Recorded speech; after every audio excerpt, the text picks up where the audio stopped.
Hello snowboarders of the internet, I am your host TC and today I will be reviewing the Roam Agent. This board is equipped with Roam's Fusion Camber profile, so what that means is you're going to have camber in between your feet and then rocker on the nose and the tail. So what that's going to do is that camber zone is going to give you all that drive, snap, and pop you're looking for, and that rocker section on the nose and tail is going to give you that float and ease of entry and exit on your turns. This board comes in a 148, 151, 154, 155 wide, 157, 158 wide, 160, and a 161 wide. I rode this board at Copper Mountain where it started off as a beautiful sunny day, and pretty much right after the second or third lap, the wind blew in, got super windy, clouds came in with that, and the temperatures just started to drop from there on out. So in the beginning of the day, it was nice firm hero snow, and towards the end of the day, it just got super brick and chunky out there, but I used my Ride Fuse boots and my Jones Mercury bindings. This board's coming in at the middle of the road overall, where it is very fluid from the nose to the tail, and even torsionally you're going to feel that as well. It might be a little bit stiffer torsionally, where it does take some effort. You're going to feel some resistance, but it's not going to be fighting you where you have to throw your whole leg into it and really twist this board. Now when we translate that into the stability portion, it's going to be a very lively board where you're not going to notice the nose and the tail chattering when you're riding down the mountain, but you're going to feel all those vibrations coming through the board straight to your legs.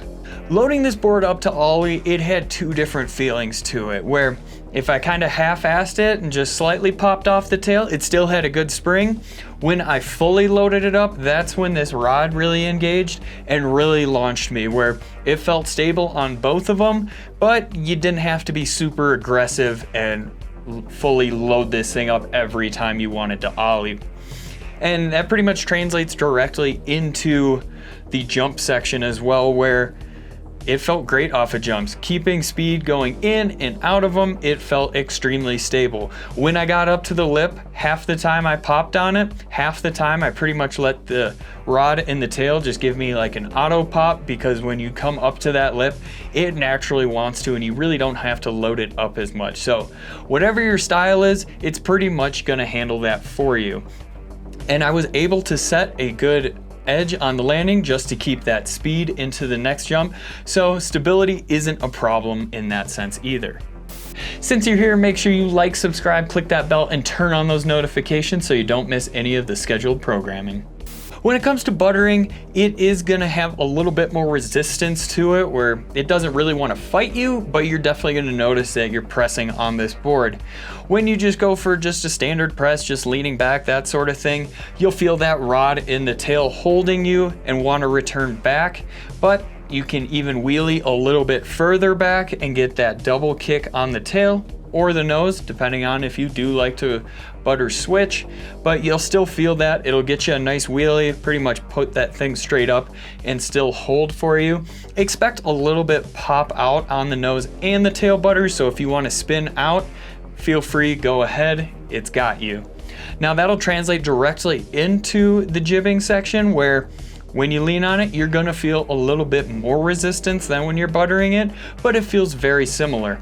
Now when you're sliding this thing sideways, it felt a tiny bit clanky to me just because of how lively this board is, but it really wasn't anything too crazy that I'm like, ooh, I can't deal with that. It was totally fine there. Expect a little bit of spring out of the rails as well. So if you want to spring, or if you want to spin out of the rail, feel free to. You're gonna have enough to make that landing. When you're carving this bad Larry on smooth groomers, it feels really good. Pretty much any size carve, from that short to that large carve, it holds really well. It can set that edge. Now when you get into that more beat up in that firm snow, those mogul fields, that sort of thing, it's not gonna hold up quite as well. It gets skipped around and bounced around quite a bit, where you're gonna wanna stay nice and low on it and let your legs do all of that shock absorbing, that sort of thing. Rider in mind. This board was designed for that rider that likes to go into the park more often than not, but they still want a board that can handle all mountain and go find all those good side hits after a fresh dump.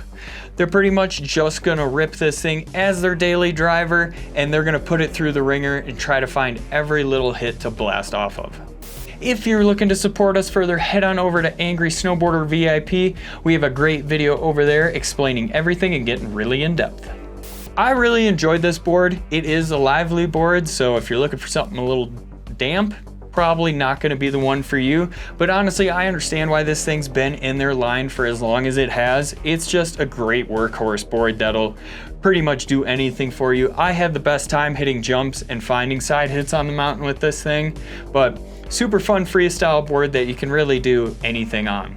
Comparable boards: the Spring Break Resort Twin, the K2 Afterblack, and the Ride Zero. Recommended bindings: the Rome Katana, the Salomon Hologram, and my favorite, the Jones Mercury. This has been my review for the Rome Agent. If this doesn't sound like the workhorse board for you, I would recommend going and checking out one of the reviews for the comparable boards.